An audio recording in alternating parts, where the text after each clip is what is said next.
Everybody.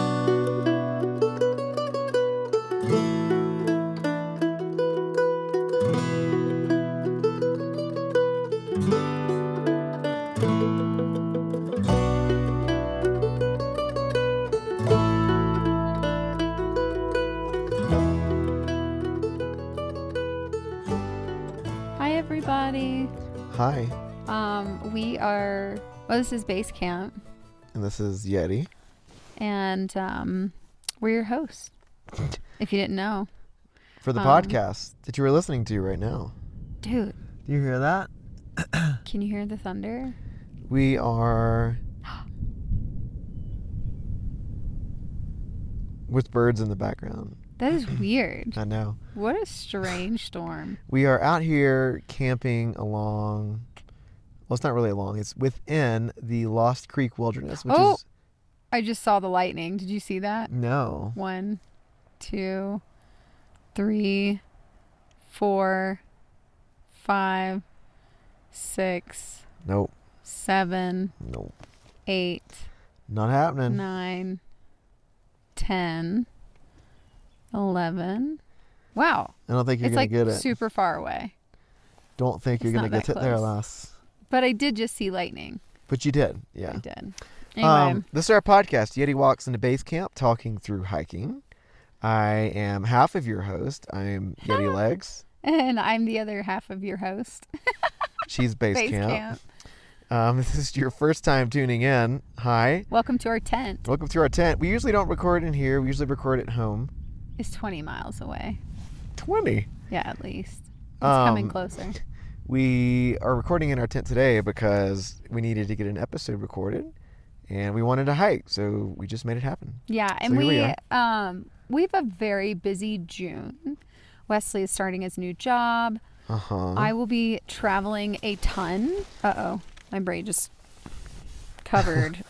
If you hear any crinkles or... It's just what it is. We're in the tent. Or whatever. So we're in the tent. We got a sleeping bag. We got puffies on because it's a little chilly out here. It's a little chilly. So I'm traveling a lot. I'm traveling to Singapore and then Orlando and then potentially San Francisco. And so we're trying to get just a slew of episodes in so that you guys actually have something to listen to once a week. Yeah. So we are recording in our tent. Exactly. Mm-hmm. And we are recording on one track. So I believe this will be, I think this is your episode, Brooke. Brooke, one of our new podcast editors. Welcome. Welcome, you guys. Give a shout out to Brooke. Just thank you so much for joining our team. We're super excited to have you. Yeah. It's getting closer. Y'all, we've been hearing this storm for the last, hour? Yeah. It's finally upon us. We definitely ate in our tent because it's drizzling, even if it hasn't been just downpouring on us. It's just been a gross, misty thing. Misty eye of the mountains below. We're here with Loba as well. She's taking a nap at the foot of the tent. She's like, honestly, her body weight is like on me. Yeah? Yeah. Like my feet are like touching her right now. I love that. Mm-hmm. Sweet Loba. She's the sweetest. She loves being touched by us. Like that is something that she likes, is to be touched when she's sitting. Yeah. It's really sweet cute. Girl. Well, if you're listening to our episode, welcome. This is going to be week, 21? Didn't you take screenshots so that we could have it out here? Yeah, I sure did. The heck? Yes, it's week 21. Wow, well done, babe. I know. Screenshots for the win, right? Yeah. If you're listening to this episode, real quick, this feels like the perfect time to mention it. This episode is sponsored by Leve Outdoors. Leve Outdoors uses basically polar tech material to create really lightweight, warm layers for you to take out into the backcountry. And they totally work. They totally work. We tested them on the Arizona Trail in freezing temperatures, and they truly kept me warm. And we still continue to use them today. Just be careful with your leaves. I actually ripped a massive hole in my pants. Yep, he made a pair of pants for us. He did. For the Arizona Trail. So I got to send those back and get them repaired. But Cameron is awesome. He runs Leve Outdoors with a very small team. Cameron is a husband and dad to two, and he kind of hosts a run club, which is a lot of fun. But anyways, go check out Leve Outdoors. We'll have a link and discount in the show notes for you to go and check out. So all you got to do is click on the little show notes option and go to the Leve Outdoors website to get your discount. And also, if you're, wow, it just got really dark. I literally was going to say something. Yeah. It got eerily dark all of a sudden. Okay, if I accidentally scream because of the thunder, I apologize, Brooke. Yeah. You can leave it in there if it doesn't peak, but I'm a little nervous. That's pretty funny. However, you'll find this really funny. We have Loba's water in the tent, and Loba spilled her water cup. So there was water all over the place on her little mat.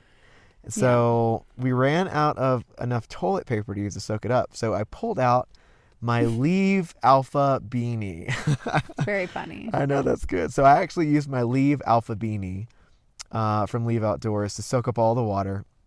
And you could too, if you were the first person to shoot us an email and let us know what fun hikes you're going to go and do this year, and where, if you were to win a Leve Alpha beanie, you would take it. It's a very warm beanie. Yeah. Super lightweight. It's like 2 ounces. It's amazing. Yep. So shoot us an email to yetiwalksandabasecamp@gmail.com with what you're going to do this year as far as hikes go and what you could use that little beanie for.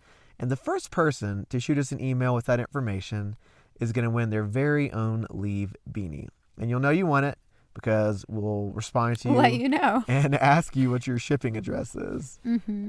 But even if you don't, we really want to hear what y'all are going to be doing this year. Yeah. So either way, go ahead and shoot us an email. We'd love to hear from you. Yep. Thanks, Cameron. And thanks, Leve. Cameron. Cool. Well, there you go. Cool. We don't really have a drink of the choice because we're in the tent drinking water. We are detoxing alcohol. We're detoxing a little bit right now. I'm kidding. We just chose not to bring anything with us. That, which is okay. You don't have to drink all the time, right? No. So we have nothing at our fingertips other than water. And that's great. Water is life. Water is life. So we don't really have any Cotton World updates either, do we? I mean, other than... Well, I start my job in 2 days. In 2 days. So TPW. We're doing... We got away to do this hike because Wesley starts his job on Monday. We're going to be like ships in the night, Wesley and I are going to be. So he starts his job, and then I have a big job in Boulder, Colorado, starting Friday. And then he'll be doing his job in Grand Junction on and off, like 4 to 5 days a week. Yeah. And then I leave for Singapore. We fly out at 8 in the morning on the 8th, and then I'll be back on the 18th. A lot of stuff happening. Yeah. And then turn right back around on the 23rd and film, and then we fly to Orlando and film something else, and then I'll be back on the 28th.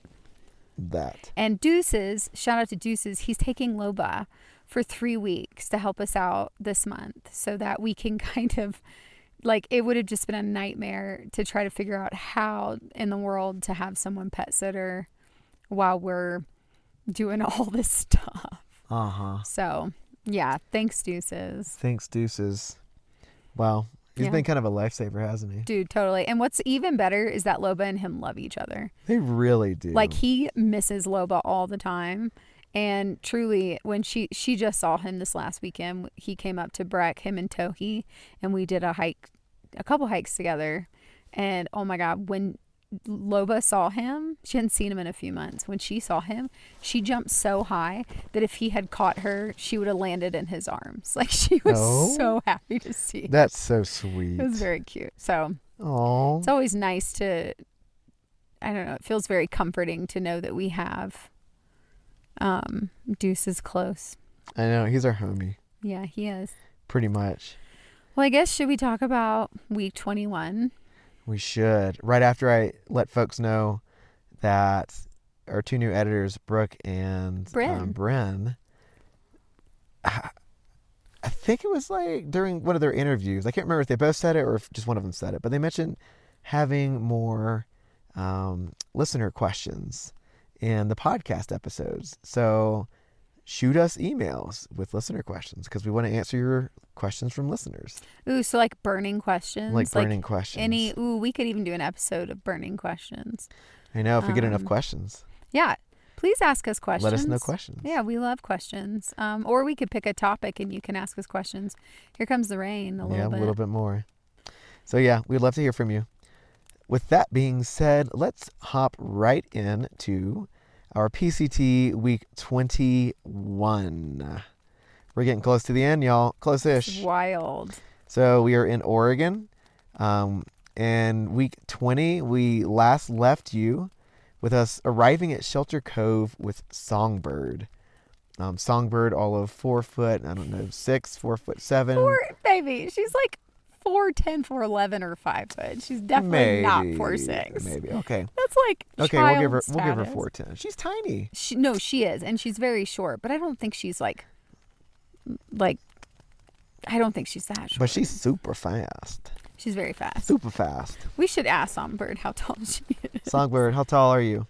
One funny thing is I actually reached out to Songbird because in that last episode, what we did not tell you is that we stopped for lunch with Songbird. And when we stopped for lunch, she pulls out this ginormous bag of just like mixed chips. Like no discrete type of chip, just mixed full of junk. And I asked her because she told us that she had a name for it. And so these are some of the names.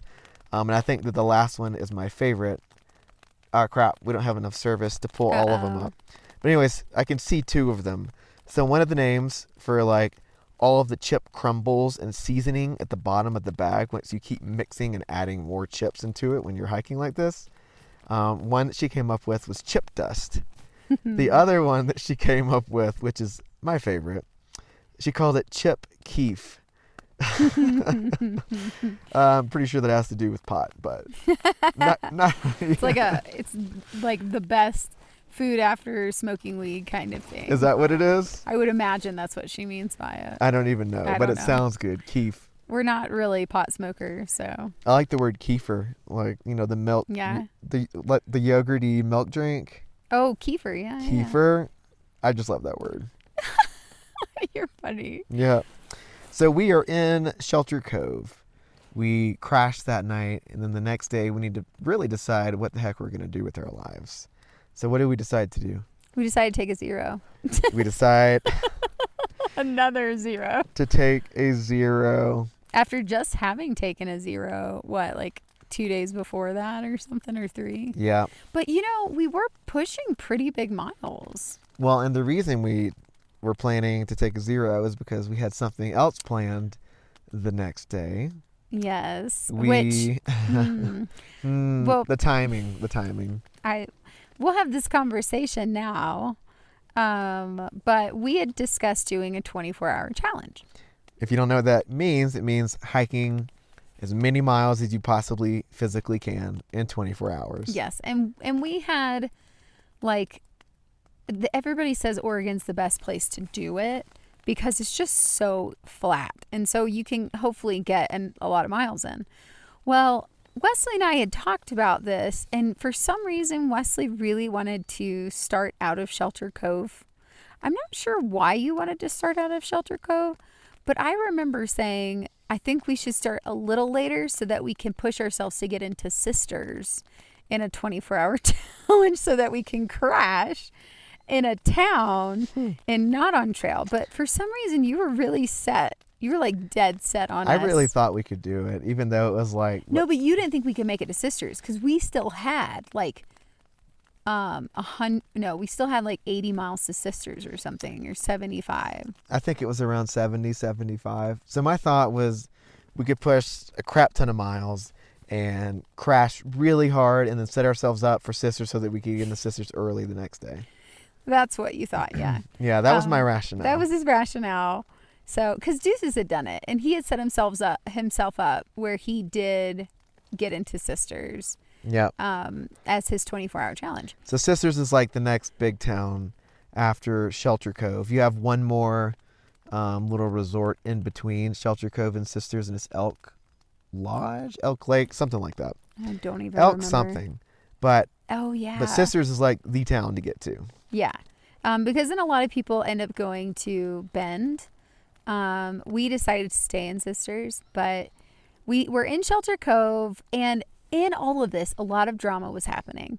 So there was this whole section called the Lionshead section.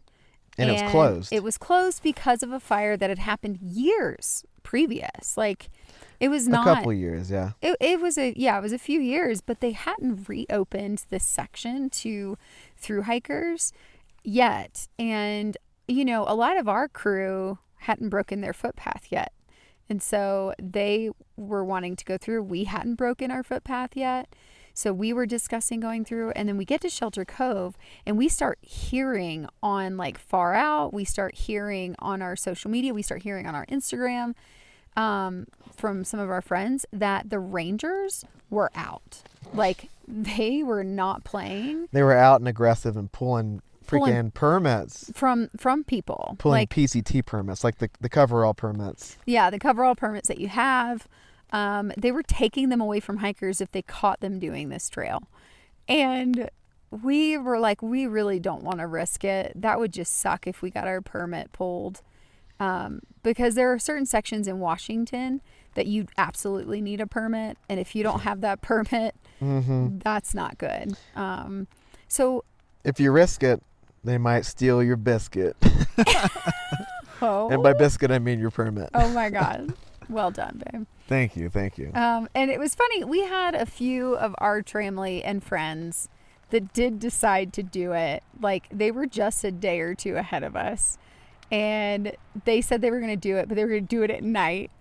And so they like stealth camped and then stealth hiked through the night. And they did not get caught. But man, that was risky, I feel like. It was super risky. And so, yeah, we're at Shelter Cove, and a lot of people are talking about it. A lot of people are like, should we just skip ahead? It's the big conversation. It's a huge conversation. And there was a shuttle driver that was taking people. So people were like skipping ahead pretty far from there. Like, I remember one guy came up to a table of people we were sitting at, and he was like, hey, I'm booking a shuttle that's going to take me all the way up to Froghead Trailhead. Froghead? Is that what it was called? Froghead Trailhead? Or Frog something Trailhead. Yeah, it was government camp area. So he was going to literally skip, like 175 miles or something? Or no, maybe it was 100 miles. But a lot of people were just going to skip. And we were like, we absolutely cannot do that. We're not going to do that. And the other part of this is that there was reservation land. So the Lionshead's on reservation land. Yeah. And I think that was another part of it, is that the reservation hadn't also given permission yet to reopen the trail after the fire. So it was just a whole mess. So what we decided to do was neither of those two options.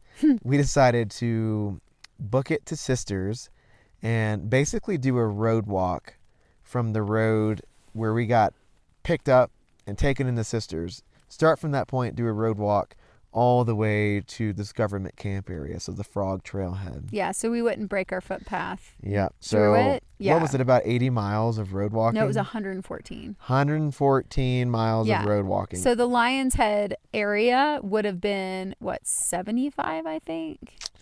And we ended up doing 114. So we added 40 miles to our... But we maintained our footpath. We did. Which is what we wanted. And we would not recommend that route for everyone. No, it's dangerous. Because it's along the shoulder of major highways. And it's way more dangerous walking alongside a highway than walking in the middle of the woods, even though there might be a bear out there. Yeah. A lot more opportunity for death. Yeah. And so Shelter Cove, that was part of what Shelter Cove was for us, is we were trying to figure that out while we were there. Like, what are we going to do? Because you have to break off from Sisters and keep going on the trail, and you're just kind of stuck in there. Yeah. You can't really, it's hard to get access out of there from the Lionshead area. And this might sound like really silly, but when you're hiking one of these long trails, these multi-month trails, not being able to do a section is like everything. So it becomes your entire world. And everyone was talking And about it. everyone was talking about it. So Yeah. it was a big to-do. It was. Yeah. So I remember we ate and drank a lot, of course, that day. Because they didn't have a restaurant at Shelter Cove, but they had like a little gift shop.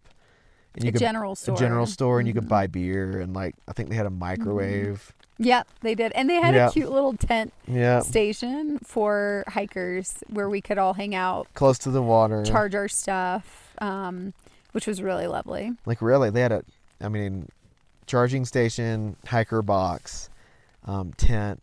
They allowed hikers to camp there. And they had laundry, and you could take a shower. So it was pretty much the whole setup. You got to pay for some of those amenities, but still. Yeah, we had to pay for our shower. Like it's one of those things where you put a card through and then, the shower goes off. So we decided to just take a shower together. And you know what? We just ended up having sex on the shower floor. Got a little down and dirty on the floor. I mean, you do what you do. We put some towels down. You do what you got to do. Right. When you're out there. It was really an unpleasant shower, to be honest with you anyways. The sex was nice, though. Yeah. The sex was great. For sure. Oh, my gosh. Yeah, that was funny. I don't know why that made me think of Torch and Matador. But it's because they were taking a shower in at the the same time. Shower stall beside okay. us. We could hear them. So we had met this couple, or I wouldn't call them like a couple. They were hiking as two people together, like a couple of people. But they had been a couple before. They met on the AT. So Torch was the female, Matador was the guy. And they were cool. Very cool. He was in, what did he deal in? Oh God, investments? I think something to do with investments, but she also lived in Korea. She lived in South Korea at the time. Yeah. I don't know where she lives now, but Australia, I think. Wow, that's pretty cool. Yeah. But yeah, they were a fun couple that we met. And apparently, I guess they had seen our name in some of the books. Oh, and so they were like, "Oh, you're books. Yeti Legs and Basecamp," and so there was like a connection between all four of us, and they were a lot of fun. And I remember we were talking to them about, because they hadn't broken their footpath either, right? I don't think they had at the time. No. No. Well, and then, God, there's so much here though, because remember the couple that we never really talked about this couple, but we met them at the laundromat in NorCal, and then we saw them again at Syed Valley, and we found out that they just took the road. They didn't take the climb, which is really hard. Yes. Or the Stitch. I don't remember. Lilo. What was her name? Something in Gumby, right? Yeah, something like that. Was it Stitch and Gumby or Lilo and Gumby? Lilo, maybe. I don't know. But so come to find out so this was a couple. Were they married at that point, or were they just dating? I can't remember, but they were a couple on trail that we had met to rewind in NorCal at a laundromat. And this is going to sound so judgmental. Wait. Just to clarify, are you calling it a laundry mat? That's what I said, right? It's a laundromat. Okay, whatever. Can it be a laundromat too? It cannot. You're combining two words right now. How dare you? Laundromat. Laundromat. Okay. Love you. Love you. So this is going to sound super judgmental. And you know what? You can judge me for feeling this way or thinking this way. But people typically, once you're in NorCal, if you've been hiking for at least 3 to 4 months, you've lost significant weight, right? We did. I mean, most people everybody I knew did. Well, this couple, they were talking to us and they're like, yeah, we went through everything. We're blah, blah, blah, blah, blah. I just looked at both of them. He had a gut, like a big gut. And she was like pretty big. Like thick? Is that the word? She was thick. Okay. And I just kind of looked at them and I was like, are you sure you've been hiking this whole trip? Okay, so you're saying they didn't look like multi-month through hikers. They did not look like multi-month through hikers, no. I wonder if they... But they skipped some, remember? Yeah, but I wonder if they could have started even larger than they were, and they lost weight through the process that still. Could be too. Yes, you're right.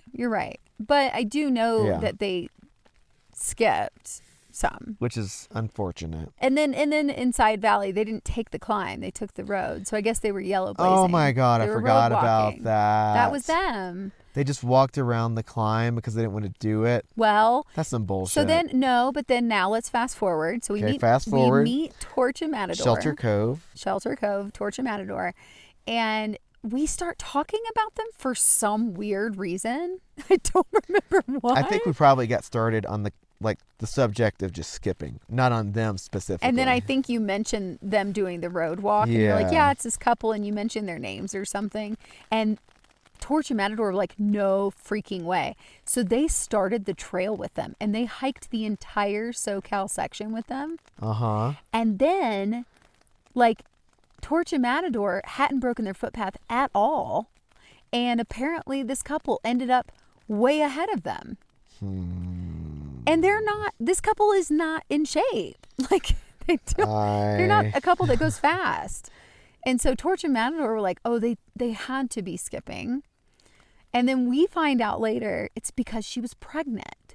That was the theory. I don't think we knew that. No, I think they made an announcement on Instagram. Is that what they did? Yeah, because they ended up at the end at the border. This is also Torch and Matador were saying we all saw a picture of them on Instagram. I missed all of this information towards the rest of the trail for this couple. Oh yeah. Well, anyway, they finished the trail 3 weeks after we were in Oregon or something. Or a month, I don't know. And they looked the same as we saw them in NorCal. Wow. And I think she was pregnant. But that would make sense why she didn't feel comfortable doing the climbs or anything. That would make sense. Yeah. What would you do if you became pregnant on a trail midways through? Well, it's such a tricky feeling because they say that if you're already in that kind of shape, you can keep doing it. Yeah. But also you have to get certain nutrients. So I'd have to take out their certain vitamins. I mean, prenatal stuff. I'd have to really take a lot of stuff out there. Mm-hmm. And I'd like to see if I could keep trying. We might not be able to do 25, 30s, but probably 15s. Because if you're already in that kind of shape, they say, keep doing what you're doing. Yeah. Your body can do it. But, if we were just starting out, yeah, no, that would be different. Okay. I don't know. I mean, what's her name? Her and her husband were hiking the trail at the same time as us, the PCT, and she got pregnant in Oregon, and they kept hiking. They sure did. Good for them. So, and they have a healthy baby. So, yeah. Yeah. I don't know what I would do if I got pregnant on trail. Yeah, what would you do, babe? I'd have a lot of questions. So would I. I'd be like, wait a minute. First of all, how did that spermie get in there? Second of all. No, so whenever I was a kid in grade school, my mom came into the room one day and she's like, Alan, I just found out boys can get pregnant too. And what a cruel joke to play on me. That's such a cruel. Because I started crying. I was like, I don't want to get pregnant. Well, good thing you became a man. I'm glad I was born a man, yes. Oh my God, we talk about this so much. I know, it's kind of funny. He whips it out when he needs to pee, and I'm over there it's a process. I have to squat. She'll pull my pants down and squat. Take the pack off, undo the little Kula cloth hanging on the back of the pack, which thank you, Mayor, for making Kula cloth. They're an awesome invention. They're the best. So it's a whole process for her. And me, I could, if I really wanted to, I could continue hiking and just pissing at the same time. Just wing it. I could do that. It feels so unfair. Boondoggle told me that, told us that he could do it. He did that. He was like, I was doing a road walk, just peeing, going down the road. And I'm like, all right. Sounds like boondoggle. Oh my gosh. So Shelter Cove, we meet Torch and Matador. We instantly have a connection with them, which was great. We meet these two people hiking together. One's female, they're younger. One is a guy. Funny story, Marie Basecamp actually ended up buying a power bank from this female. And it was a shitty dud of a power bank. I was like, she totally screwed me. She did. Maybe she didn't know. I don't know. But she may not have. But the guy is important because Not only did we lasso Torch and Matador into doing this 24-hour challenge with us, but we lassoed this other guy. His name was Side Quest. Side Quest. He was such a funny guy. He was so much fun. He was a kid. Like, he was like, what, 20 years old? And just a fun dude. But he overheard us saying something about how we hadn't broken our footpath yet. And I was actually like really stunned by this. But he goes, wow, you guys are amazing. I've totally broken my footpath. And I don't intend to not break my footpath. He was the cool kid. He works at some of the cabins up in the Whites, around the Mount Washington area, right? Yeah, he's a very cool kid. But yeah. So we somehow, as we're all sitting and drinking beers this day, we somehow convinced Torch and Matador and Side Quest to join us on our 24-hour challenge, which we had planned to start the next day at what, noon? I think it was noon. Yeah, we were trying to do a noon to noon. A noon to noon. Again, I don't know why. Double nooner, baby. Why didn't we just, I don't know. It'll be a double nooner. It'll be very great, full of great people. It'll be awesome, wonderful. Double nooner. Yeah, as he said, double nooner. No. That was funny. That was Hang the on game 1 second. Sorry. What's this that? tag is still in the jacket. Uh-oh, is it poking you? Yeah, it's poking me. It's itching my back. You guys, you can't see this, but I have the most epic jacket on. But she can't tell you what it is because it's not even released yet. Yeah, so I worked with the North Face just recently, and they gave me a gift.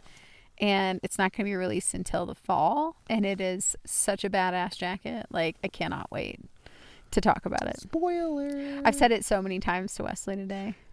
Today I told her, I was like, you say the name of this jacket more than you say my name. It's something down parka. Oh my God. I was like, yes, maybe I should pull out my something down parka. Yes, you should. It's a very, very lightweight, very warm down parka. Yes. That they take on Everest. Anyway, as your mom would say. Anyway. One other thing that happened this day before we commence into our 24-hour challenge saga is the development of the term bug catcher. So yes, because all we're running into all these people that we've never seen before, right? Yeah. Like, they're coming out of the woodworks all of a sudden. And I'm like, who the fuck are all these people? And they all look like bug catchers. So when we say bug catcher, we mean khaki pants, khaki shirt, khaki wide brim hat. It's a thing, you guys. It's like totally a thing. You wouldn't even notice it until probably this moment after. Like, you'll see an Instagram post now and you'll be like, oh my God, it's a bug catcher. And I think we have Crest to thank for that term, right? Yes, I think Crush is the one. Songbird might have mentioned it. It might have been her when we were hiking with her the day before. The bug catchers. Yeah, because I think she left that day when we took a zero. She left to try to catch up with Crush in Yukon. She did. And so she was probably pounding out another 30 miles. Uh-huh. We probably passed her in the night sometime. Oh, I'm sure we did. Yeah. Yeah, I'm sure we did. So yes, bug catcher.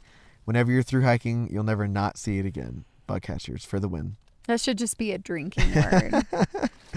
Yeah, just take a shot whenever you see a bug catcher. Or you hear us say bug catcher. Yeah, Take a sip. Bug catcher. Ooh, we should start doing that. I always think of Pokemon whenever I think of bug catchers. Because like in the beginning areas, I feel like, and later in the game too, you usually run into a lot of bug catchers who attack you and you like. No. Yeah, they'll like come up at you and challenge you to battles. Yeah, bug catcher Ryan wants to battle. He's not super effective.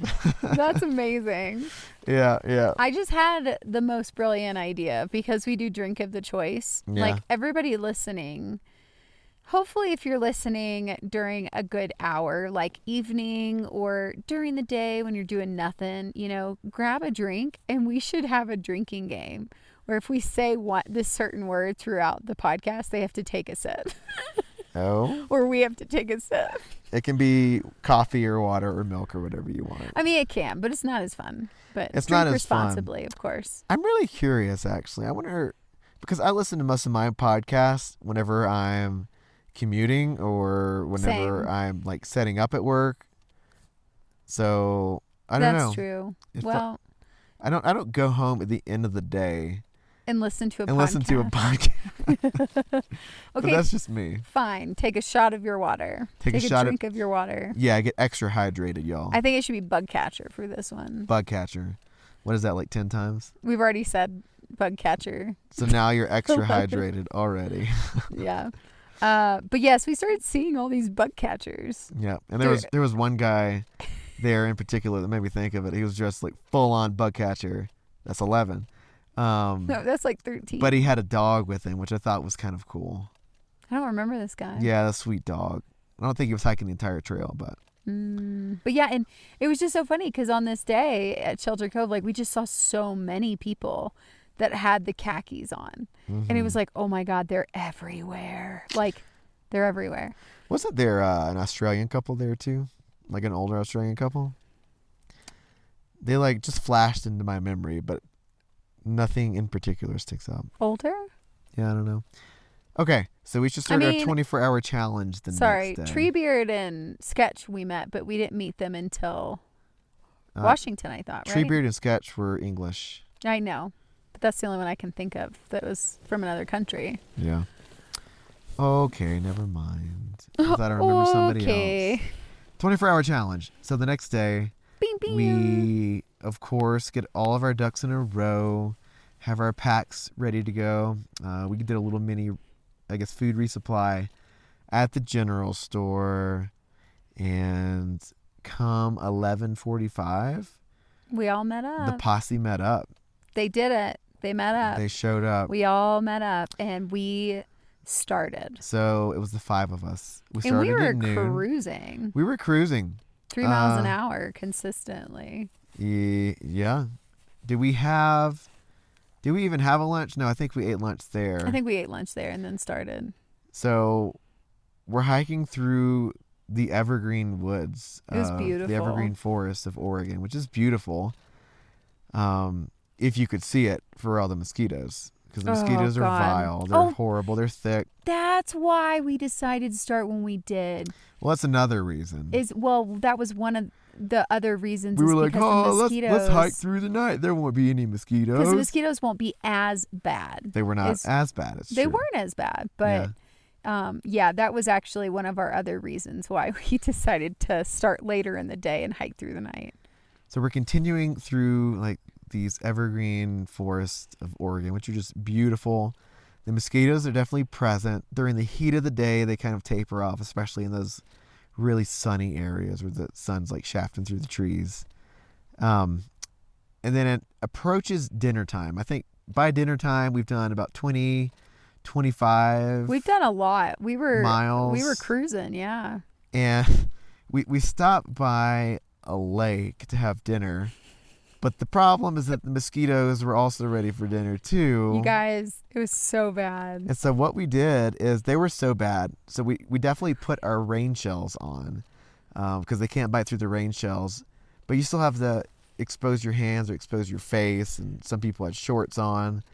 So we ended up pitching our tent, the body of our tent, and all 5 of us crammed into it. Because it's a 3-person tent. It's huge. And sat there and ate dinner. It was hilarious. Crammed into a teeny tiny little tent. And we have, I think, videos and pictures of this moment. I think we at least have a picture, yeah. Yeah, it was so funny. Uh-huh. It was a great moment. But I mean, you do what you got to do. Yeah. And imagine 5 people crammed into this tent, killing mosquitoes, but also trying to keep the dead bodies out of their little pots or their food, whatever it is. Did we do coffee? I hope we did to stay awake that night. I think we did do coffee at dinner. I think we took coffee shots or something. Yep. And we run into some kid that we knew? I think his name was Roadrunner. Yeah. He had like blonde hair. He was from another country too. Yep. But I don't know what happened to him. I have no clue, but I just remember that we all knew him. Yeah. Separately. Because he's the one that took the picture of us in the tent. Yes. But he was super cool, and he was actually camping there for the night. Yeah. You know, like a normal through hiker. Yeah. And because it was starting to get dark soon, and as we were wrapping up dinner, the sun was starting to set. Yep. Yeah. And then we kept on. You keep on keeping on. I think shortly after it got dark, we hit kind of the remnants of a burn zone. Because there really wasn't a whole lot of life up there on the bald. Yeah. But what I remember about this area is there was one tree in particular. Maybe I was starting to already hallucinate a little bit. Like 30 miles in or something. Yeah, 35 miles into the sucker.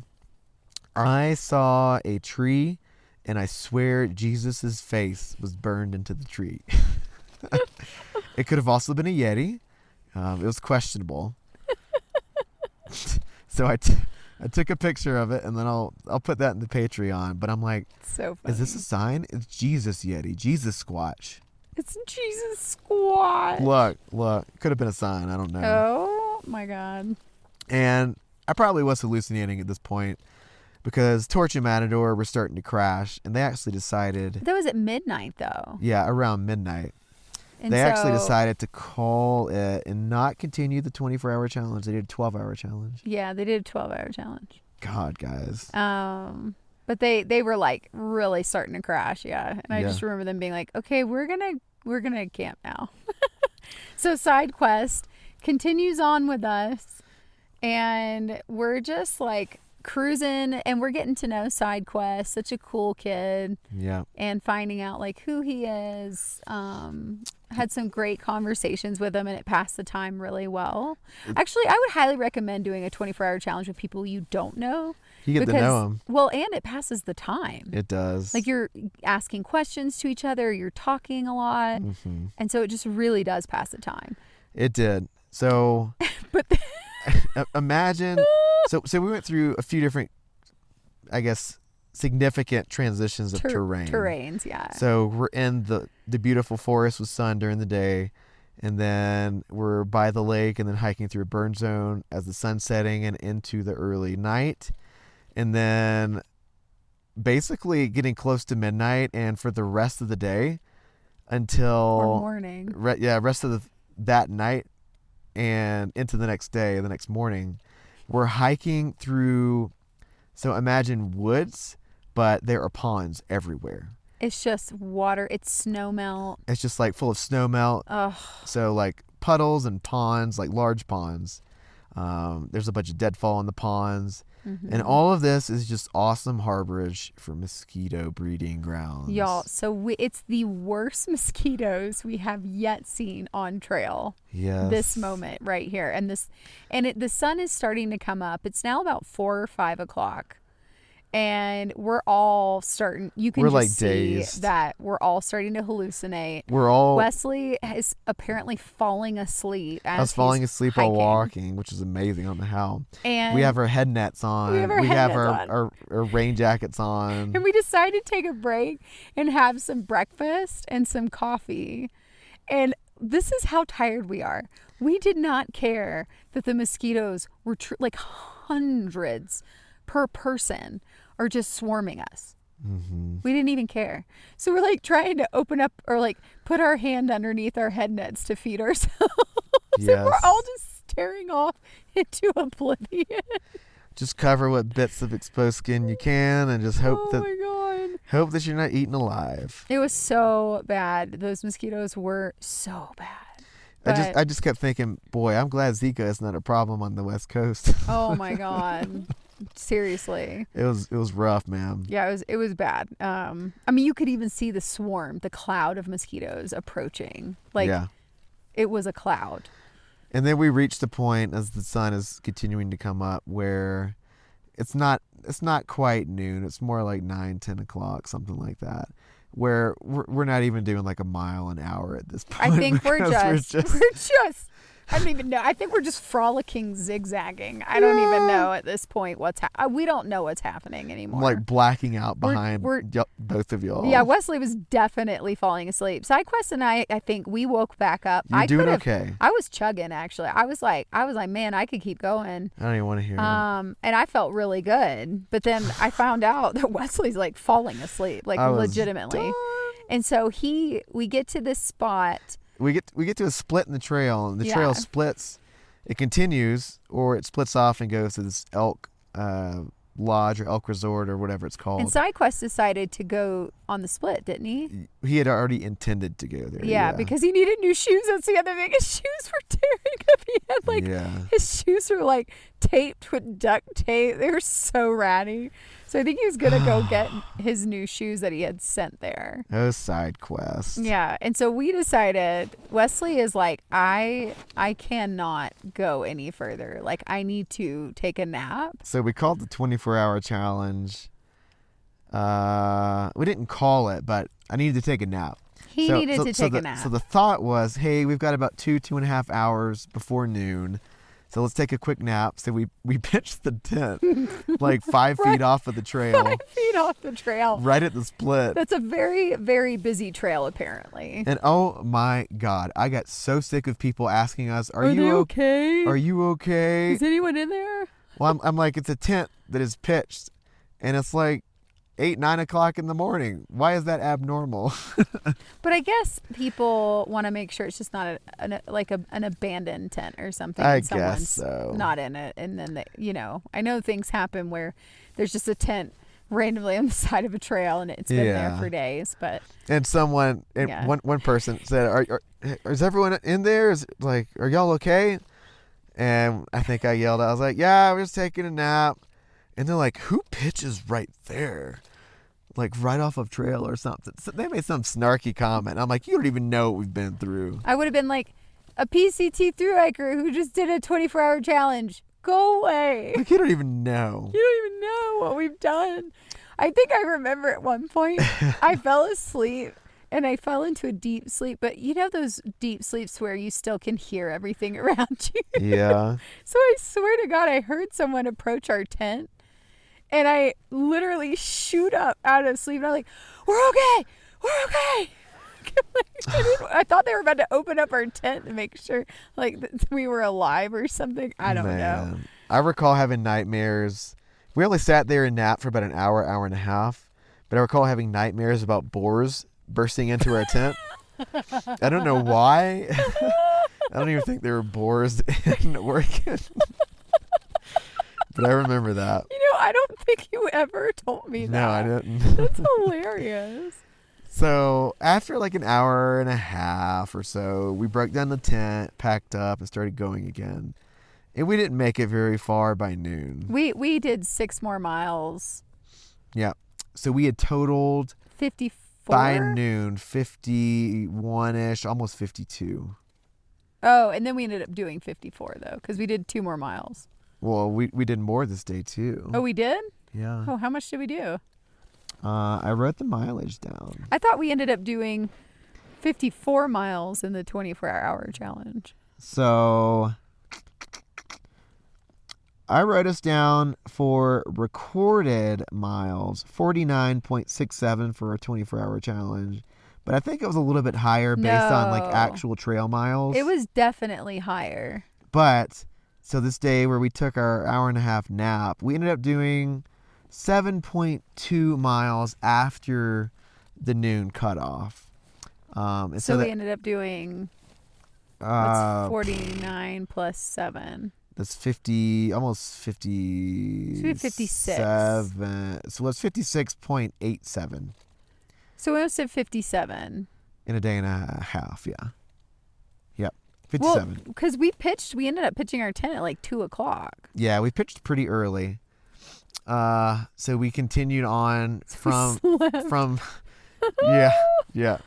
So we took the nap, continued on a little bit, took a long lunch break, like 2-hour lunch break, continued on, found a nice sandy spot and pitched in the sandy spot. That 49.67 is not accurate, by the way.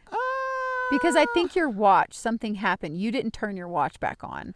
I'm almost positive this because we had a whole conversation about it. Well, I'm just letting you know that's what I recorded. Oh, I know that's what you recorded on your Garmin. Yep. But mine was different. It was like 54. We should just go back and look at it. We should. On the actual map.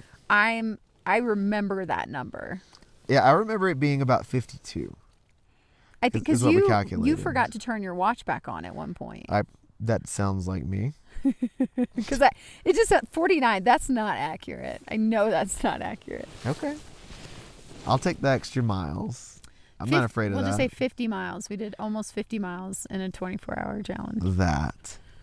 With an in-between rest time. Yes, with an in-between rest time. It's like we did a 50-miler, babe. And then we literally just dazed around and slogged another 7.2 miles this day. And then we to that pitched sandy at a campsite. beautiful spot. But this spot will go down in infamy. So painful. Well, I guess two things. There had recently been a fire here, or there was a fire after we left this area. It was a fire right? after we left because Quadzilla. Because I remember came up Quadzilla, across it. filming it behind and us. talking about it and everything. Yeah.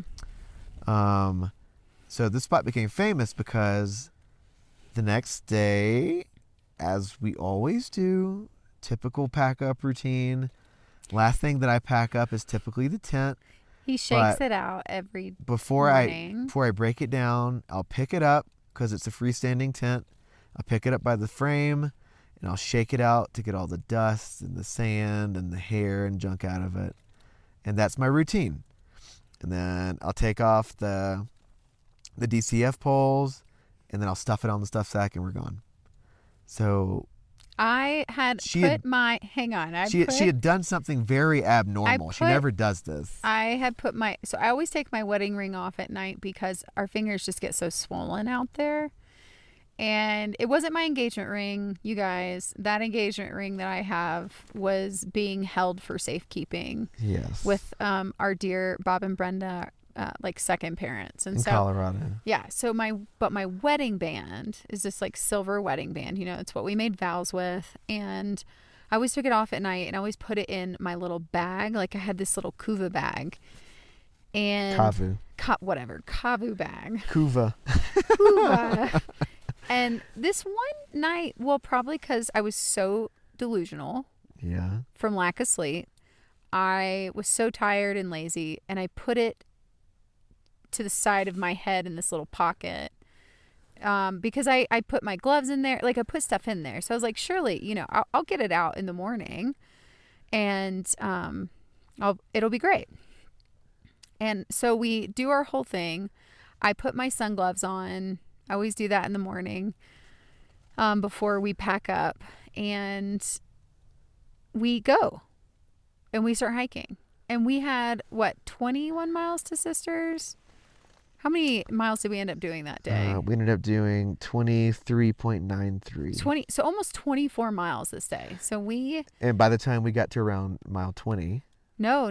I didn't know until we got to Sisters. No, I thought we were just really close. No. It wasn't until we were in the hotel. I'll take your word on this. Because I took my sunglasses off and I was like, where is my ring? Yeah. Oh, yeah. But we did almost 24 miles into Sisters, and we get to the hotel. I had taken my sunglasses off, and I'm like, wait, something feels off. And I look, and I'm like, oh my God, where's my ring? Where's my wedding ring? And I look in my bag. I look everywhere. I look in my backpack, and then it hits me that I had put it in that little slot in the tent. Yep. And I was like, oh my God, Wesley, we have to open up the tent and see if it's in there. I was panicking. So we destroyed both of our packs to try and find it. Nowhere to be found. Had to have been dumped somewhere in that little sandy campsite that we pitched in. It was just slung somewhere. And the problem is that we had other people that we knew hiking behind us. Yeah. So we messaged them and asked them to look in this specific spot at this specific mile marker. And they couldn't find it. But they couldn't find it because it was so sandy. Yeah. And who knows? It could have slung off somewhere in the dirt. It's possible. Maybe one day we'll go back and I'll take a little thing with me and see if I can a metal detector? Yes. Yeah. Dang. I know. It was such a sad moment for me. I was devastated. And then I was like, oh no, now I don't have my wedding ring. And now everybody's going to think I'm some floozy. And we met on the trail and he has a wedding ring and we're having an affair. I'm not even kidding. This is what went through my head after all this. Was this the area with Obsidian Falls? Yes. So then this is where we had all the... And you could see the three sisters, the three mountains. Yeah, it was actually really beautiful. This is a beautiful day. But the rocks. Oh, yeah. Just don't pay attention to the pain radiating from your feet and up through your legs. And it's a great day. It's a great day.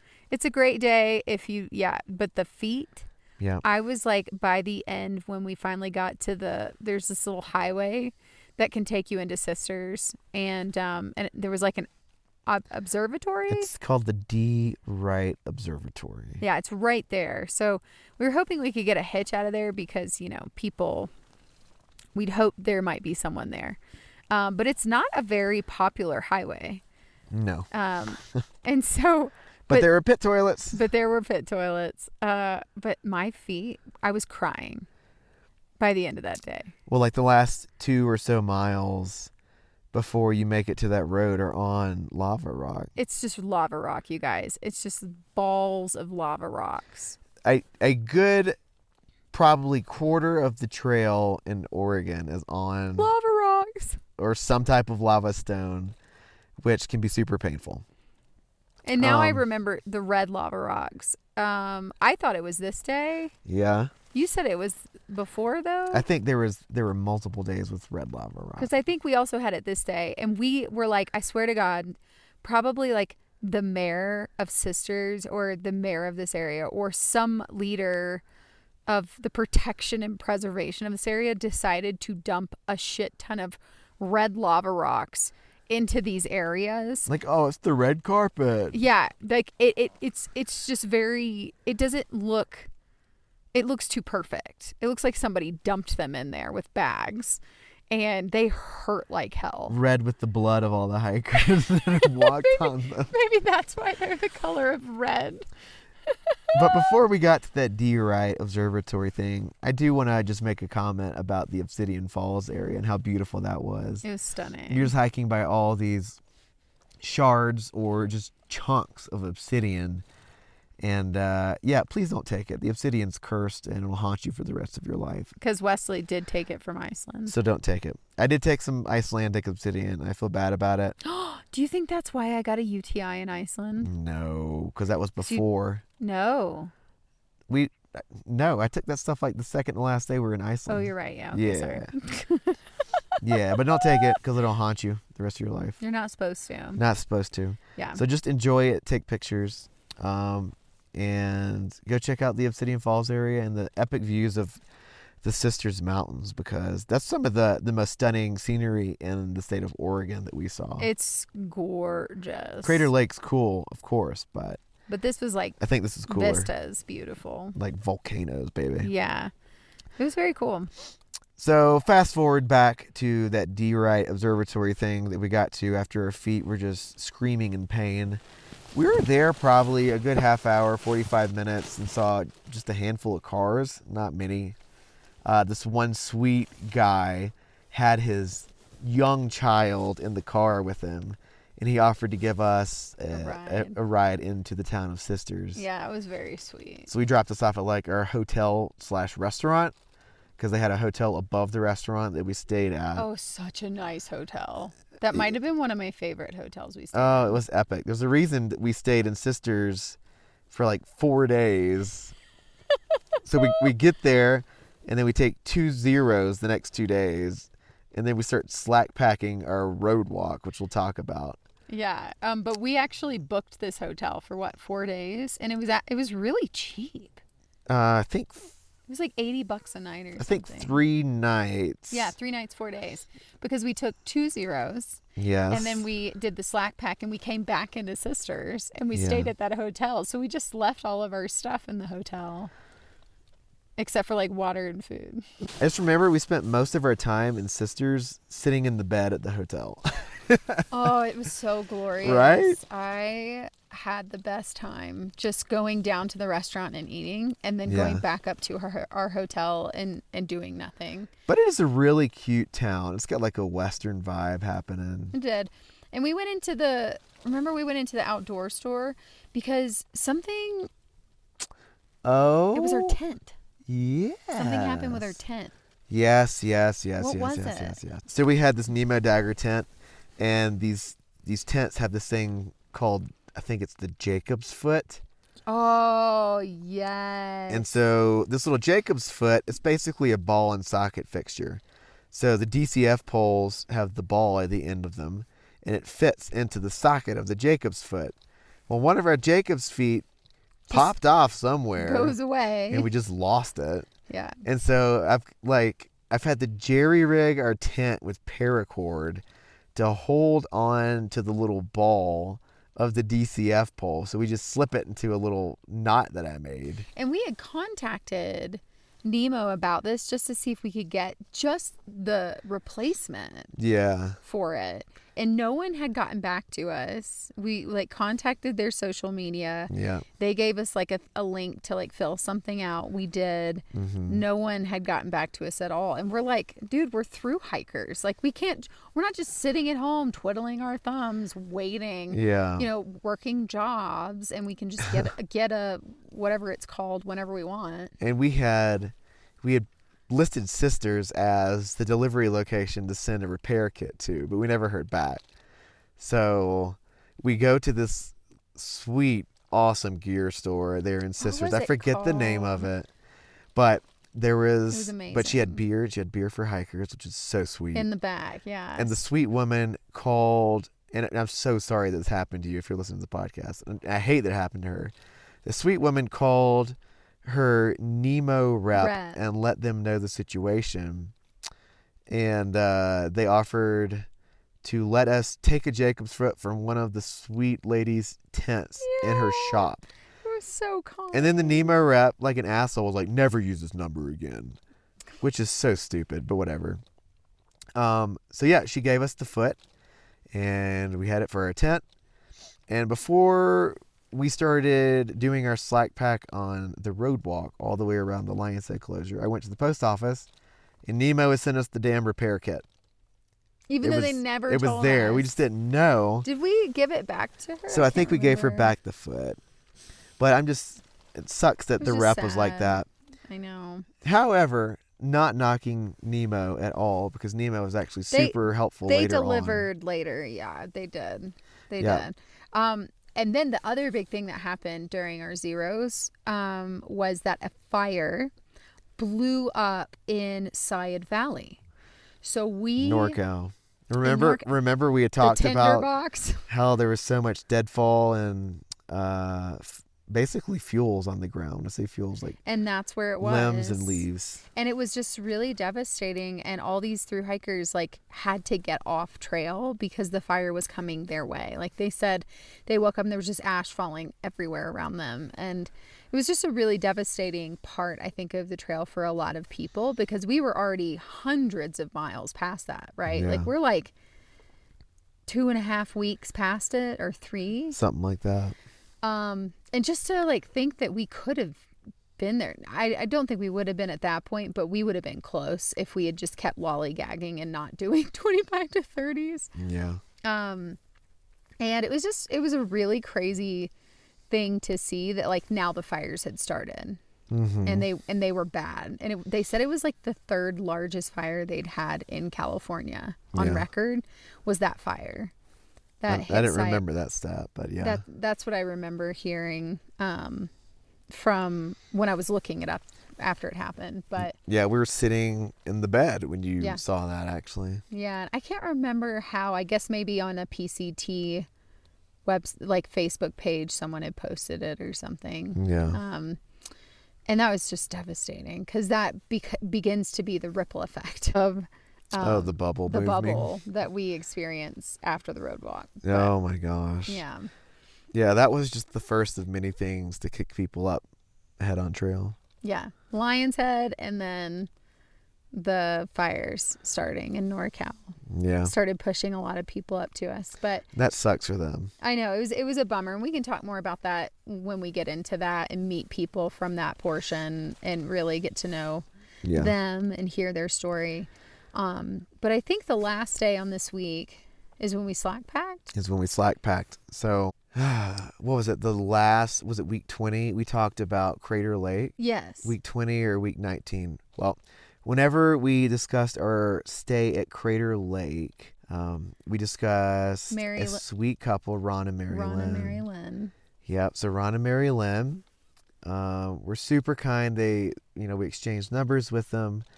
And they're like, if you ever need anything, just let us know. We live in, was it Bend?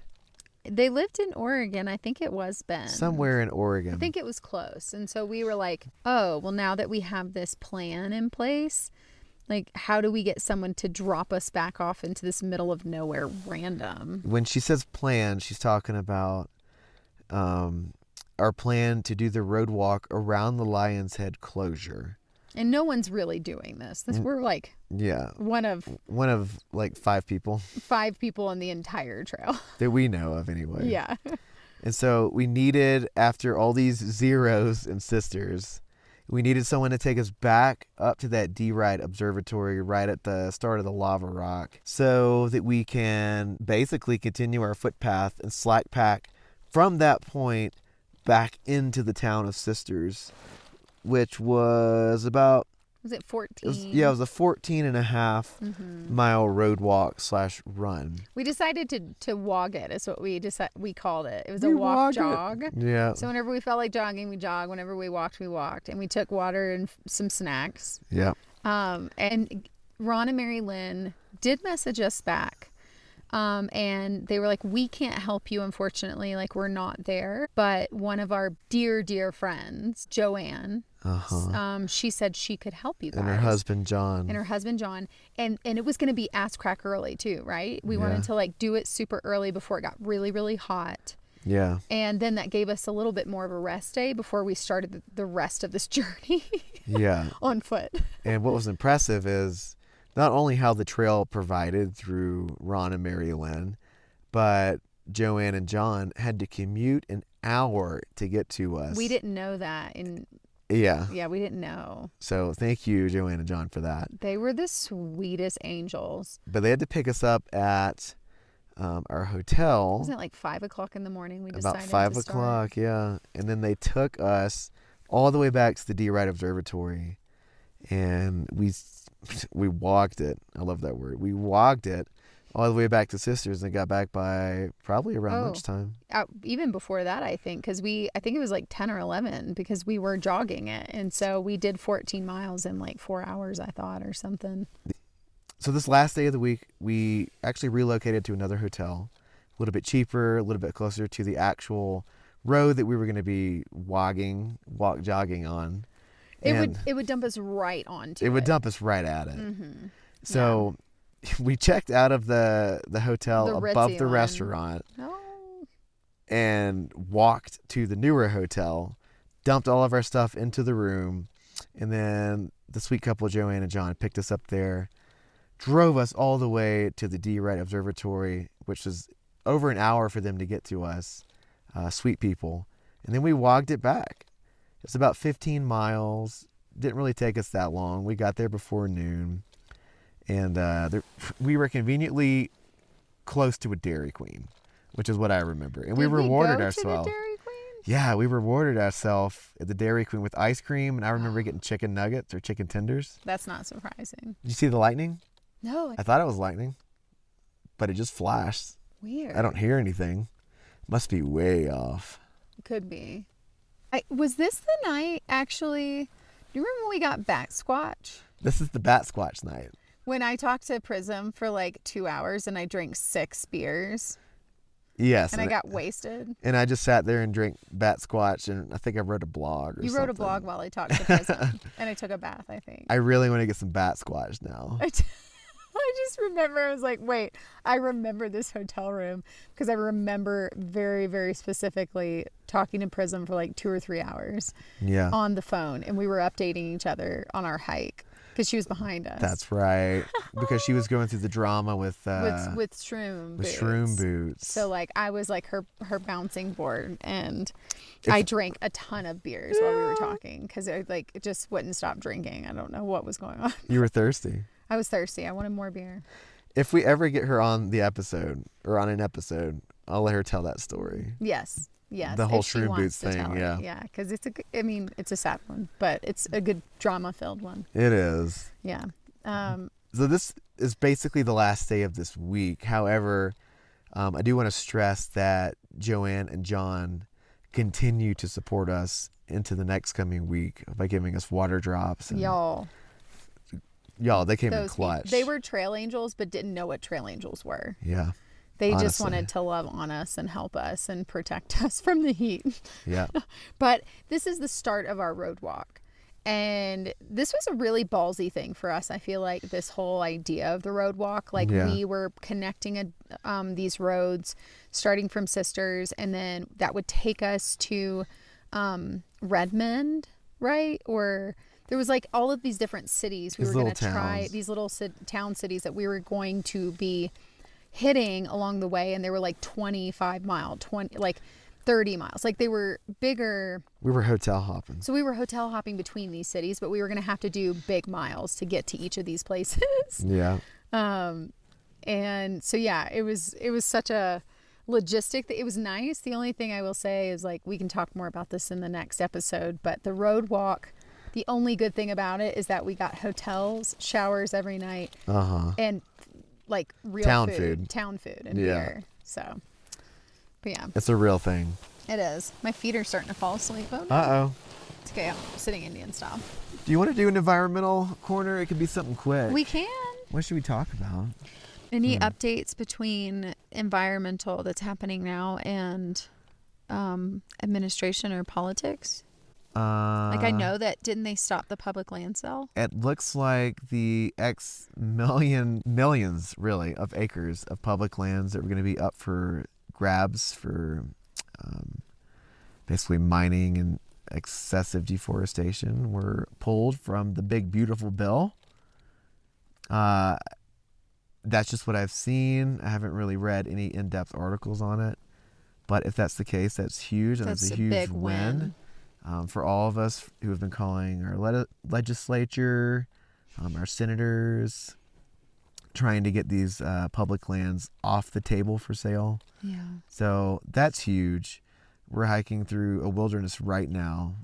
Just another example of one of the many types of public lands that we have. Wait, this is a public land? Huh? This is a public land. So you've got national parks, national forests, BLM, wilderness like this. They're all public lands in different ways. Gotcha. Even if they're governed by like federal agencies, this is our land that we unfortunately stole from native indigenous peoples, but this is the people's land when it comes down to it. Yeah. So let's all do what we can to protect the land that we've got, keep her beautiful, keep her clean. And I wish I could have recorded this ahead of time, but we're actually out here on Memorial Weekend. But the message holds ever true. If you're out here with your doggos, please bag up your doggo's poop. Dog poop can have a lot of detrimental effects on the environments that the dogs poop in, because the dog could be introducing a lot of plastics that possibly it ate through some of its toys. Who knows even what's in some of the foods. And if you're giving your dogs any medications, that could be excreted into the poop as well. And it's just not good for that stuff to get into the environments, especially because you can get these basically medication resistant strains of bacteria and things like that through your dog just simply pooping in nature. So it can be bad, especially if you bag up your dog's poop and then leave the poop in nature. Which people do. Which happens a lot. I just saw that. Because not only are you introducing your dog's poop into nature, but also the plastic that was housing the poop once it finally starts to degrade. Plastic can have a lot of bad outcomes on our systems as well. I can get into those. I think I have spoken about that in other environmental corners before, but plastic equals bad for the environment. Yeah. So very bad for all of us. Yeah. That being said, if you're bagging up your dog's poop with the intent of picking it up, thank you for caring and giving a crap. Just be sure that you pick it up. Otherwise, try and carry it with you, or make your dog carry it, because we make our dog carry her own poop in her little backpack. Absolutely. So we'll wag bag it, and then we'll put it in a Ziploc bag. So it's not getting all wet if she jumps in water, and it ain't leaking the smells. Yep. Or a hole gets poked somehow and then gets all over her backpack. So it's a good isolating way. And also, if you're on a trail and you see a poop bag, say you're doing an out and back and you see a dog bag at the beginning and you are going back to your car after and you still see it there, honestly, just pick it up. Like, Please? it maybe someone's still out there, but I mean, because it's bound that you're probably going to leave one of your dog swag bags out there at some point. So Pay it forward. pay it forward and pick up a dog bag if you see it out there. And honestly, unless you're hiking a super long trail, if you see a wag bag and the poop isn't warm, it's probably already been forgotten. So That means someone left it. that for means sure. someone probably left it. So be kind, pay it forward, pick it up, and gain a little bit more good karma in your life by doing so. Yeah. Yeah. So that's our environmental corner. More just good etiquette when in the backcountry, but yay for our public lands being off the chopping block. Yay. That's awesome. That's a huge win. Yep. I appreciate that they thought that it was necessary to protect that. Somebody did. Somebody did. Like you know how many people we're gonna piss off if we sell off these lands, y'all? Woo, We everybody. can't leave this up in the bill. I mean, everybody enjoys the public lands. Yeah. So I don't agree with many things in the bill, but I'm glad that this was at least removed from the board. yeah, agree. That being said, thank you so much, Brooke, for editing this episode. We appreciate you joining our team and for being an awesome, all-around, wonderful human. Who else should we thank? Oh, I was waiting until you were 100% done. Yes, thank you, Brooke, so much. We're super excited to have you joining the team. Also, I just want to say, if anyone has any burning questions about thru hiking, about being a married couple, about sex even on trail, about our dog, about life experience or anything, like Our favorite dehydrated meal. yeah, anything.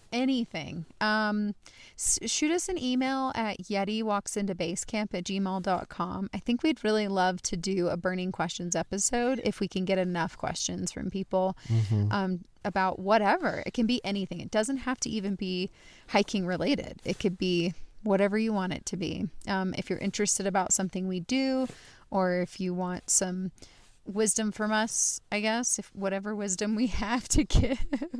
We've been married for almost 5 years now, so I feel like we got something we can give. Yeah, it's true. What? Because I was moving? Yeah. It's crinkling a lot. Oh, sorry. Well, this is what happens when you're wearing a something down parka. Oh my God.